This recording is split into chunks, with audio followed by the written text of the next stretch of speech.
Hello and welcome to another video in the series Archaeology and Islam. If you have any questions you'd like answered, or if you want to contact me in any way, please use the email address at the bottom of the screen, dan@canbooks.ca. In this program, we're going to talk about the well of ZamZam in Mecca and also in Petra. In the books and in the film, I discovered that all of the early mosques of Islam pointed to Petra in Jordan and not in Mecca in Saudi Arabia. If you want to learn more about that, see the video, The Sacred City, or look up the book called Early Islamic Qiblas. And I've suggested that Petra is the city where Muhammad was born, where the first Kaaba was located.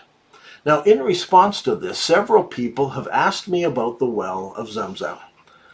Is there a well in Petra known as ZamZam? Actually, we don't know the names of the places, the mountains, nor the temples, nor the different locations in Petra, because those records didn't come down to us. But we can go to those locations, we can look at them to see, does the description fit the descriptions that were written long ago?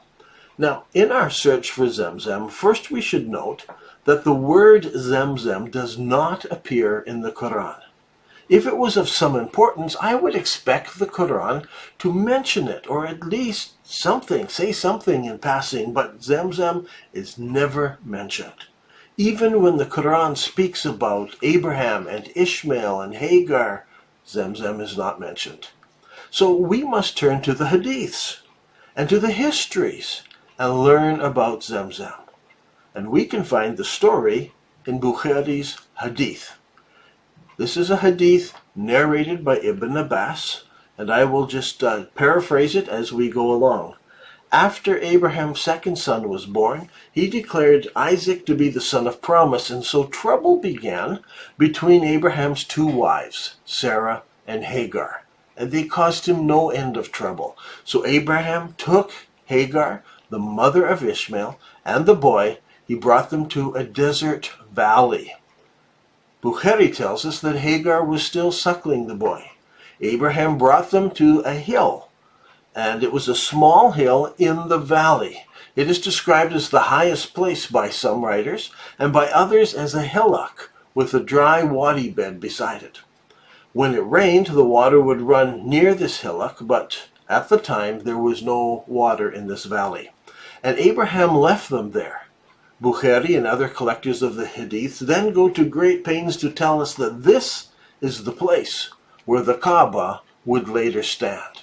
So Abraham made them sit near the place, and he gave them a leather bag containing some dates and a small water skin containing some water, and he began to leave them. Then Hagar, Ishmael's mother, followed him, saying, "Oh, Abraham, where are you going, leaving us in this valley where there are no people?" But Abraham did not look back. And she asked him, "Has God ordered you to do so?" He said, "Yes." And she said, "Then he will not neglect us." And Abraham proceeded onwards until he reached the Thania, or the narrow canyon, where he could turn and disappear out of sight. And as he reached that spot, as he went around and began in that canyon, he turned around and he prayed to them. I can see this happening in Petra. As he crosses the valley from Safa over to Marwa, where the colonnaded street is today, and there you turn right to go down towards the treasury, and then into that Thania that goes out. Now, Hagar eventually runs out of water, and she could no longer suckle Ishmael. He began to cry with hunger. So she left him and climbed the nearest mountain, which was Safa. And she stood on this mountain and looked to see somebody, but there was nobody. Then she descended Safa, and the child still cried, so she ran across the valley, climbed the mountain known as Marwa. And she could not see anyone either from Marwa. And she repeated this, running between Safa and Marwa 7 times. The Prophet Muhammad tells us that this is the source of the tradition of people walking between Safa and Marwa during their pilgrimage. And this pilgrimage and this practice goes back many, many years before the Prophet Muhammad. It was taking place, and we read this in Bukhari and others, it's taking place long before. Now back to Bukhari's hadith. Then an angel spoke to Hagar, and the angel dug in the earth with his heel. Now, some hadiths say he dug with his wing, and then water flowed from this place, and Hagar made a rim around it, and it became ZamZam.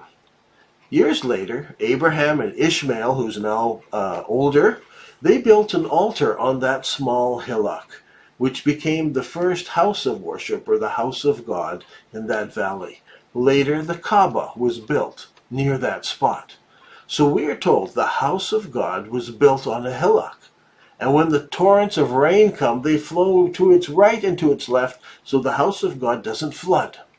Here you can see the hillock in Petra, especially if we remove the Dusheris temple. Just take it, erase it out, and then place it back in. Hagar lived in that valley until some people from the tribe of Jehurim moved into the valley. So there she is living, and then this new tribe moves in, and she allows them to stay there, but she maintains control of the well and the water. But she's pleased because of the company of other people. And Bukhari tells us that Ishmael grew up there and learned Arabic, the Arabic language, from the Jehurim. That's important, because Abraham and Hagar and Ishmael would have been speaking an early form of Hebrew, not Arabic. And so eventually Ishmael had to learn the Arabic language. Now, the writings of Moses in the Bible, it has a similar story. It's found in Genesis 21:14. I thought we should read that so we can compare the two stories. The story that Moses recorded is written many, many years before Muhammad. And so we are going back to a much earlier story. It tells us that Abraham rose up early in the morning, and he took bread and a bottle of water and gave it to Hagar, putting it on her shoulder. And the child, and he sent them away, and she departed and wandered in the wilderness. And the water was spent in the bottle, and she cast the child under one of the shrubs. Then she went away and sat down over against him a good way off, as if it were a bow shot, for she said, "Let me not see the death of the child." And she sat over against him, and she lifted up her voice and wept. Notice she's weeping. And then God heard the voice of the lad crying, so he's crying as well. And the angel of God called to Hagar out of heaven and said to her, "What ails you, Hagar? Fear not, for God has heard the voice of the child, where he is. Arise, lift up the lad and hold him in front of you, for I will make him into a great nation." Then God opened her eyes, and she saw a well of water. And she went and filled the bottle with water and gave it to the lad to drink. Now, both of these stories, they have similarities. Hagar and the child are cast out of the home where Abraham is, and the child and Hagar are in this valley, and they begin to cry and to weep. And I believe that this is one of the reasons why this valley would have become known as the Valley of Becca, or the Valley of Weeping, and why some people would have come here for pilgrimage to remember this spot where Hagar was left. And I believe this took place in the valley where Petra, the city of Petra, was later built. And you can go to Petra and you can see the things that were there in this story.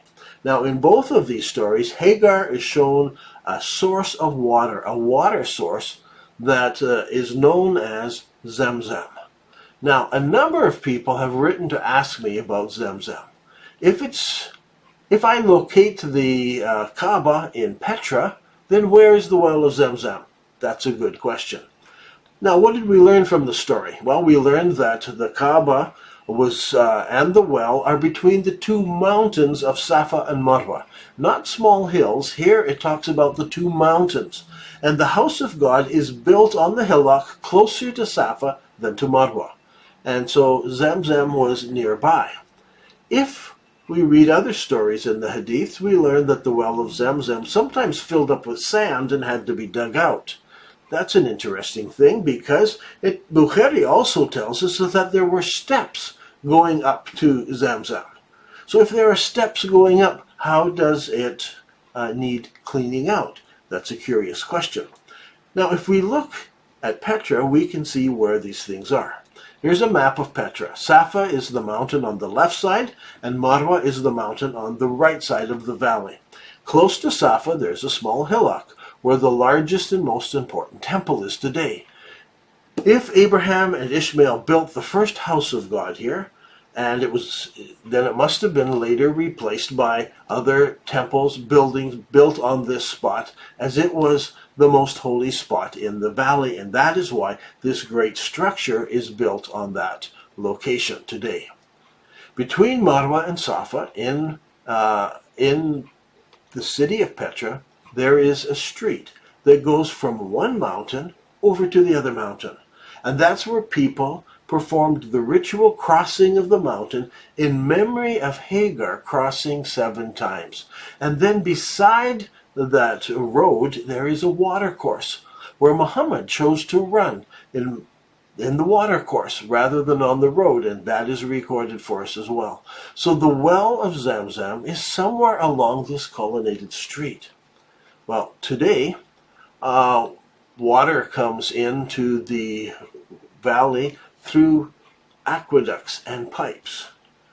So the well of ZamZam has been lost, and it has been covered up by the years of floods, because once the dam broke that held back the water to this wadi going through Petra, because it was a great city, they built this dam. When it eventually broke, the floods come in, and anything alongside of the watercourse has been flooded and has been damaged by the water coming in and the water leaving literally tons of rubble all the way through the city of Petra. So today, it is all covered up, and we can only venture a guess as to where ZamZam is, but I think we can venture a very good guess. You see, the question is, where was there water in this valley, access to water that did not come from the wadi, that did not flow in or come through the pipes that came into the city? And I believe that is a place called the Nymphium, and it is built at the junction of 2 wadis in Petra. The name Nymphium refers to a place where nymphs would live. These structures are usually built where there is a spring or a well. So in this valley, we have a Nymphium.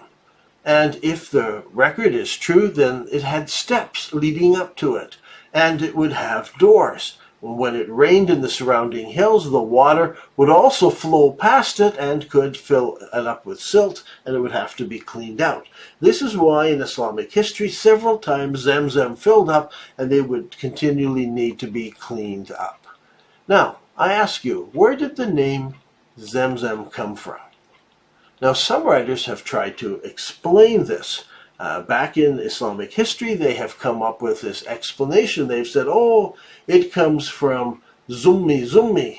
And they suggested that this is a command repeated by Hagar during her time to contain the water coming from, it was flowing out of the well. She's saying, Dummi, Dummi, Dummi, just to keep the water from flowing. Now, it's a bit strange because this is an Arabic word, and it is not the language that Hagar would have spoken. She spoke Hebrew. Abraham spoke Hebrew, an early form of it. And Arabic is a different language. And in Arabic, the word here is dummi. Dummi. It's a heavy D and a sheddy meme. Dummi. Dummi. Suggesting somehow that dummi, dummi somehow changed into ZamZam. I have a problem. It doesn't sound that close to me, even if you use some Arabic dialects. I think there's a better explanation. On my computer, I keep a database. I have thousands of books and articles, some in English, many in Arabic, some in French, and German, and Italian, and so forth. And I can go into the database and search. It's an electronic database. And so I decided to search my database for the combination of letters ZM, ZM, ZamZam. and I was amazed at what I found. Outside of Bukhari and the other Hadith writers, only one reference came up. Only one place. It's fascinating because it's in the writings of Moses, written thousands of years earlier. And Moses writes to us about a people known as the ZamZamians. These ZamZamians were a tall people who lived in the land of Seir. Now, it would seem to me that if one was looking for the well of the ZamZamians, the ZamZam well, you would need to look in the land of Seir where the ZamZamians lived. Now, Mount Seir is the name given to a small chain of mountains that the Romans would later call Petra. So, it's no surprise to find the well of the ZamZamians in Petra. Other than this, I found no other reference to ZamZam. Now, ancient wells are usually called after the person who dug them or by the region they're in. The well is also called the well of Ishmael. This makes sense if we're talking about Petra, because Abraham and Lot and Isaac and Ishmael, they all grazed sheep on the hills on both sides of the valley that is south of the Dead Sea. They would have been on the western side or on the eastern side, looking down at the plains that are south of the Dead Sea and the cities that were on the plain. Now today, many Muslims think highly of the well of ZamZam. They think there's something special about that water. There's some special blessing associated with the water from ZamZam. And some people want to wash in it. Some people want to drink it. Others want to take it back to their loved ones and anoint it with them. So all over the world, Muslim people seek after the water from ZamZam. But archaeology is showing that Petra in Jordan was the original holy city, and that the valley where Abraham left Hagar is the original ZamZam. And over the years, it has repeatedly filled up with debris and had to be cleaned out. And today again, it is filled with debris. But rather than desiring the water of ZamZam, Isa ibn Maryam, who is also called Yeshua, said to us, "Whoever drinks of the water that I give him will never thirst. The water that I give him shall be in him like a well of water springing up into eternal life." So friends, seek that water, not just the water from a well from long ago. I'm Dan Gibson, and this has been another episode in the series Archaeology and Islam.